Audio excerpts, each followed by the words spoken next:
O nascimento de um filho é um momento repleto de expectativas, afinal de contas, são 9 meses de espera e preparação para conhecer o rostinho do bebê. Toda gestação finaliza com parto e existem 2 tipos principais, o normal e a cesariana. Segundo a Organização Mundial da Saúde, estima-se que 40% do total de partos do nosso país sejam cesáreas, na rede particular. Esse número sobe para 80%. Olha isso na rede? Bastante, hein? Mas como saber qual o melhor tipo de parto para a mamãe, para o bebê? A família realmente pode escolher qual tipo de parto pode ter? Quem nos ajuda a entender os diferentes tipos e os seus benefícios é o ginecologista Dr. Fabiano Serra. Seja muito bem-vindo, doutor, que fez aniversário esse fim de semana. Obrigado, Abi. Agora, oficialmente nos 40. Nos 40, a melhor idade. Eu adoro. Melhor idade, eu também acho, viu? Tô felizão. Não é? É. E a gente vai ficando mais maduro. Eu acho que quanto mais a gente vai ficando mais maduro, entendendo a vida, a gente vai agradecendo mais. E a gente vai se aceitando, aquelas inseguranças vão diminuindo, a gente vai ficando mais maduro, é muito bom. Se conhecer é Se bom, conhecendo, né? exatamente, é isso aí. Doutor, por falar em se conhecer, né? Todas as mulheres quando ficam grávidas, eu acho que principalmente quando é a primeira gestação, o maior medo é o parto. Será que vai doer? Que parto que eu vou fazer? Ah, eu não quero isso, eu já quero ver se eu já marco logo um com o doutor, enfim. Como que a gente pode decidir isso numa gravidez, né? A gente sabe que tem o tempo certo para a criança nascer, as semanas certas, e a partir de quando que é necessário a gente tomar essa decisão ou se isso é possível? Na verdade, Abi, quando a gente fala de parto, a gente tem que entender que cada gestação vai evoluir de uma forma. Então não dá pra gente definir lá na primeira semana qual tipo de parto que vai ser, porque vai depender das condições maternas e fetais, né? Se a evolução da gestação for boa, for tranquila, a mulher for bem, o bebê estiver bem, tudo pode indicar que vai ser um parto normal, um parto vaginal, que seria o ideal. Mas a gente sabe que esse acompanhamento, ele depende, porque tem muita mulher que vai evoluir aí com alguma doença, vai ter alguma coisa, ou o bebê pode fazer algum grau de complicação que indique uma cesariana também. Então, na prática, a decisão, ela fica mais pro finalzinho. Não dá pra gente decidir tão no começo da gestação. Claro, qual é a intenção de parto? Isso a gente consegue, né? Então, eu tenho a ideia de ter um parto normal, se tudo correr bem. Maravilha. Então vamos trabalhar com isso durante toda a gestação e lá na frente a gente confirma se vai dar para ter o parto normal ou não. Quando a gente fala de parto normal, doutor, hoje a gente até mudou um pouco essa palavra, né? Porque normal todo parto deveria ser, né? Sim. A gente fala do parto vaginal, por exemplo, quando ele pode acontecer? Porque antes a gente sabia muito, mamãe, por exemplo, me teve de parto normal, né? E para a mulher isso é bom, para a criança isso é bom. Quais são os benefícios dele, doutor? Você sabe que é muito interessante porque a OMS preconiza que para parto vaginal seja de 85% das mulheres. Então, somente 15% das mulheres teria realmente uma indicação de cesariana. Que é o contrário hoje, né? Não é o contrário, mas a gente está com taxas bem elevadas. Aqui no Brasil, a gente bate ali uns 50% de cesarianas, na verdade. Você falou até 40%, mas a gente está em torno de 50% de cesarianas. Enquanto a gente tem mais ou menos ali 50% de partos normais. Então, a gente está muito acima do que é preconizado pelo OMS. Porque, na verdade, a cesariana ela tem indicações formais, né? Então, existem algumas situações na obstetrícia que tem indicação de cesariana. Então, quando a placenta ela recobre todo o colo uterino, que aí se o colo dilatar, essa placenta vai descolar e aí esse bebê não pode nascer por baixo. Né? Existem outras situações, se o bebê tiver um sofrimento crônico, que a gente acha que ele não vai dar conta de suportar o trabalho de parto, que também é um trabalho para o bebê, a gente também indica cesariana. Mas se for uma situação de emergência para a mãe também, eventualmente a gente vai fazer cesariana também, priorizando a vida materna. Enfim, tem várias situações aí que a gente vai considerar isso. Mas a gente tem que lembrar que a maior parte dos partos daria para ser normal, daria para ser vaginal. E isso depende muito da posição do bebê? Se ele está com a posição correta, doutor, ou é possível mudar isso durante o trabalho de parto? Como funciona? Depende, Abel, olha que interessante. O neném que está cefálico, né, que está com a cabecinha para baixo, esse bebê, a princípio, pode ser parto vaginal tranquilamente. Agora, o bebê que está córnico, que ele está deitado lateralmente, esse bebê não nasce de parto vaginal. Não nasce, definitivamente. O bebê que está pélvico, ele nasce. A gente tem ainda um conceito no Brasil, e na maior parte do mundo, talvez, de que o neném que está sentadinho, com o bumbum para baixo, que seria o neném pélvico, esse bebê, teoricamente, nasceria de cesariana. Mas existem algumas coisas que a gente pode fazer nessas situações, que é tentar virar o bebê para a posição cefálica, e se não conseguir, dá até para ter parto pélvico. Mas ainda existe uma recomendação, inclusive, das sociedades de obstetrícia, de tudo, que o parto pélvico seja feito cesariana, tá? Não é regra, tá, gente? Então, assim, se você quer um parto vaginal muito, procure um médico que consiga conduzir o parto pélvico ou normal, ou que faça o que a gente chama de versão cefálica externa. Então dá. Então a posição define sim. E não só o que a gente chama, na verdade, de apresentação, tá? Mas a posição da cabeça do bebê também influencia. Então, se a cabeça ela pode estar fletida, que é dobradinha assim, mas ela pode estar defletida. Dependendo do grau de deflexão, o neném também não nasce. Então, existem outras situações que também podem indicar também que aquele bebê não vai nascer por via baixa. E doutor, quando a gente fala de bolsa, que a bolsa estourou, isso significa que ela já está pronta para o parto ou existem partos que a bolsa estoura no parto, por exemplo? A maior parte das bolsas estouram durante o trabalho de parto, né? Então, só 10% dos partos vão ter aquela ruptura de bolsa fora do trabalho de parto. Então, a maioria realmente vai ser durante o trabalho de parto. Agora, é interessante dizer que quando rompeu, não significa necessariamente que está na hora do parto. A gente tem situações de prematuridade em que a bolsa se rompe e que a mulher permanece internada por semanas com a bolsa rota.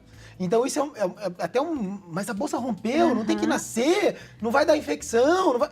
A gente monitora realmente o risco infeccioso, mas tem mulheres que passam 8 semanas com a bolsa rota ali, sendo acompanhada. Para quê? Porque o bebê intraútero na prematuridade é mais seguro do que ele do lado de fora. Então a gente pesa realmente risco-benefício do momento de resolver essa gestação. O parto vaginal, doutor, também é possível que tome algum medicamento, por exemplo, para dor, ou que faça alguma coisa específica para ajudar a mulher também na hora do parto ou não? Com certeza, Abi. Hoje a gente já sabe que a gente tem analgesia, né? E a analgesia é um dos meios de alívio da dor muito potentes. Então, eu até falo que, assim, você tem medo do parto ou você tem medo da dor? Esse é o grande ponto, né? Se for medo da dor, hoje existe analgesia. Então, assim, não é que não vai sentir nada de dor. Porque na hora que as contrações começam, isso é um pouco doloroso mesmo, não tá? É indiscutível isso. Mas o momento em que a dor estaria super forte, que seria aquela dor praticamente insuportável, a mulher pode receber analgesia, né? Então, e esse alívio da dor, ele é praticamente completo, né? Assim, no finalzinho, talvez vai sentir um pouquinho, porque a gente precisa também que ela tenha uma noção da força que ela precisa fazer para o neném nascer. Boa. Né? Mas hoje o alívio da dor, ele é preconizado, inclusive. A gente sabe, você que está no SUS, a gente sabe que isso não é tão acessível para todo mundo ainda, infelizmente. Mas é uma luta, as secretarias estaduais, municipais, todo mundo tem lutado aí, buscado melhorar isso. Mas a gente tem uma grande dificuldade mesmo, porque a gente precisa de mais anestesistas na rede, é um parto que eventualmente vai precisar demandar, leva o paciente para uma sala, faz analgesia, volta, enfim, isso tem uma logística maior que a gente está melhorando, a gente vê melhora, progressiva, mas lenta. Mais lento. Léo, tem uma perguntinha para você. Isso. Doutor, eu queria que você falasse um pouquinho sobre o termo do parto humanizado. Que muito termo bom. é esse utilizado hoje? E se falar também se a mãe fez cesárea uma vez, numa outra gestação, precisa ser cesárea ou é possível também ser o parto normal, vaginal? O Léo aí, ó. Tá entendendo tudo. paternidade Manjando trouxe tudo, muito doutor. conhecimento, Manja tudo Léo. de parto, cara. Muito bom. Vamos lá. A primeira pergunta que ele fez é muito importante. O que significa humanização do parto? Humanização significa tratar as pessoas com respeito. Nada além disso. Então, humanização é um termo que se fala muito hoje, mas que, a princípio, nunca deveria ter deixado de existir, se é Exatamente. que deixou de existir em Quando algumas deixamos situações, de ser humanos, né, Quando doutor? deixamos de ser humanos, né? Então, assim, no final das contas, a gente entende que o parto, ele sofreu muitas intervenções, porque a gente saiu de uma sociedade em que os partos eram feitos em casa, por parteiras, e que tinham muitas complicações mesmo. Desses partos foram todos para dentro do hospital com grande invasibilidade. Então, a mulher era completamente invadida durante o ato de parir. E depois, agora a gente está chegando nesse equilíbrio, né? Então, humanização é trazer as boas práticas da assistência obstétrica para o parto. Então, é basicamente isso. Então, é respeitar as decisões da mulher, é pedir consentimento de todo procedimento que a gente precisa eventualmente fazer, é se basear na literatura e nas evidências científicas para tomar alguma conduta realmente. Isso é humanização do parto, né? É analgesiar a paciente quando ela estiver com muita dor. Isso é humanizar. Humanizar é trazer conforto, ser respeitoso e humanização diz sobre isso. Sobre ter um parto normal após uma cesariana. Pode sim. Inclusive, a gente gosta bastante. Eu recebo bastante no consultório, às vezes, pacientes que tiveram uma experiência meio ruim num parto anterior. Eu recebo essa paciente porque ela quer um parto normal. E é muito possível, tá, gente? As taxas de complicações, a depender desse parto, elas são pequenas. Não tem grandes problemas. Então, se você teve uma cesárea anterior e tem desejo de ter um parto normal, é possível. E doutor, quando a gente fala de parto induzido ou cesariana eletiva, o que a gente está falando? Vamos lá. Parto induzido, Abi, é aquele parto em que a mulher não está em trabalho de parto, né? Então ela não começou a ter contração ainda, o colo não começou a dilatar, mas a gente precisa finalizar a gestação, por alguma razão. Chegou no limite da gestação, em que a gente começa a ter risco ali para o bebê, ou tem alguma doença materna que a gente precisa resolver a gestação, mas que não precisa ser uma super emergência, eu não preciso fazer uma cesariana, eu posso eventualmente induzir para um parto normal. Existem indicações, por exemplo, pacientes que romperam bolsa. O risco infeccioso é maior, então a gente opta e prefere também a indução do parto. Então, induzir o parto não tenho contrações, meu colo não está dilatando, eu vou colocar remédios para fazer com que entre em trabalho de parto. Isso é indução do parto. Então, a gente estimula um parto normal. E a outra pergunta? Cesariana eletiva. Cesariana eletiva. É quando a mulher, por opção, ela decide ter uma cesariana. E ela pode fazer isso, Ela doutor? pode. A mulher tem autonomia sobre o corpo dela e ela pode decidir pela cesariana. Só que tem um detalhe. Ela não pode pedir a cesariana antes de 39 semanas, se não tiver indicação. Então, nenhum médico vai te obedecer, vai te respeitar na sua decisão, se essa decisão for muito precoce. Porque também a gente não pode incutir um risco no bebê por um desejo materno, porque está cansado ou por qualquer outra coisa, infelizmente, né? Então, a gente não faz cesarianas antes de 39 semanas sem indicação. Boa. Perguntinha de WhatsApp. Temos uma perguntinha para o doutor Andréa Maria de Trindade, Goiás. Um beijo para Trindade. Doutor, até qual semana de gestação o bebê tende a ficar na posição mais favorável ou ao parto normal? Ou não tem nada disso? Obrigado, André, pela pergunta. Tem, Andréia. Olha que interessante. Tem sim. Mais ou menos ali na 34ª semana de gestação, tá? Que é ali já no finalzinho mesmo. É quando o bebê praticamente se estabiliza. Não vou dizer que é 100% dos bebês, mas a maioria deles, naquela apresentação que ele tiver, naquela posição que ele tiver ali no finalzinho, vai ser aquela posição do final do parto, né? Então, com 34 semanas, se o neném tá sentado, as chances dele permanecer sentado são grandes, né?